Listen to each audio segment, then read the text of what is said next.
It was an 8th grade English class in a previous teaching context. Students were engaged in a collaborative writing activity in Google Docs, working in small table groups around the room. Now, I like to make learning visible in my classrooms whenever possible. So as students began to work and write together in their collaborative writing groups, I began to cycle through their Google Docs on the big screen at the front of the classroom, offering encouragements and affirmations whenever I could. I did this for a few groups and was pleased with what I was seeing. So far, so good. Then I moved to another group stock.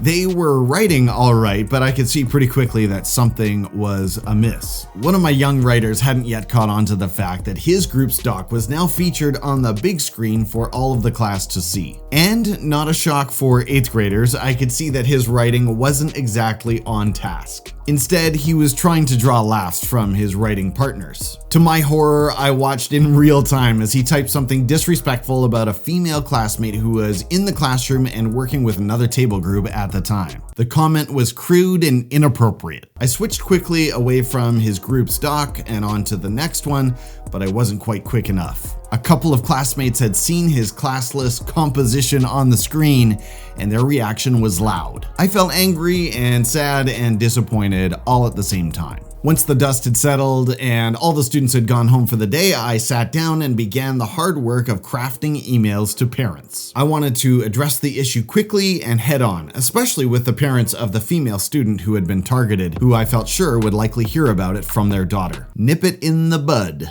as they say. I wanted her parents to hear from me that they could count on me and our staff team to make sure that our school was a safe place for their daughter, that she was known, loved, and appreciated in our school community, and that we wouldn't tolerate acts of aggression or sexual harassment in our classrooms. And so I gave her parents a clear summary of all that had happened, along with a few thoughts and commitments regarding my next restorative steps. I felt good about my wording, and I BCC'd my principal. Then I reread the email to make sure that I had avoided any grammar mistakes and I was representing myself professionally.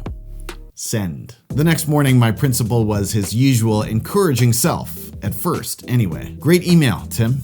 Your wording was professional as always. There's just one small issue.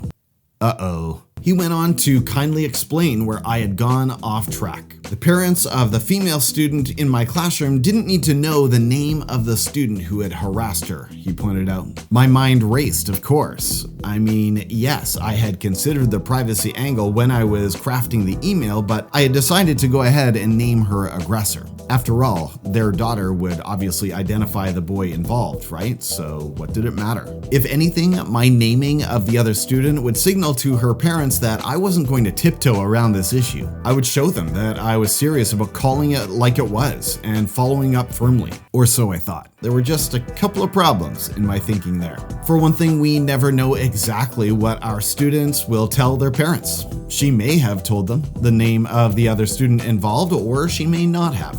Frankly, in the form of many middle schoolers, it's possible that she may not have mentioned the incident to her parents at all. But really, what my student communicated or didn't communicate with her parents is beside the point, because that's her business. It's between her and her family. What is my business in this context as an education professional is what I communicate with the parents of my students. And here, my principal made a critical point for me that I have never forgotten. The parents of my students should never learn about the misbehavior of other identified students from me. Now, some privacy advocates will jump in here and take that rule even further. They'll say that parents should never learn any information about other students from their teacher, but I'm not so sure. I can think of contexts where this might be appropriate. Imagine a class newsletter that celebrates the successes of recent group science projects, for example. But all it takes is putting your parent hat on for just a moment to quickly grasp the problem that occurs when a teacher overshares information about student misbehavior with other parents. I mean, how would you feel if it was your child being reported on? Speaking as a parent myself, I know I wouldn't be thrilled. Some other parents out there are hearing a specific and detailed report with information that identifies my son without the knowledge of his parents or an opportunity for us to see and review this version of the facts. Nope,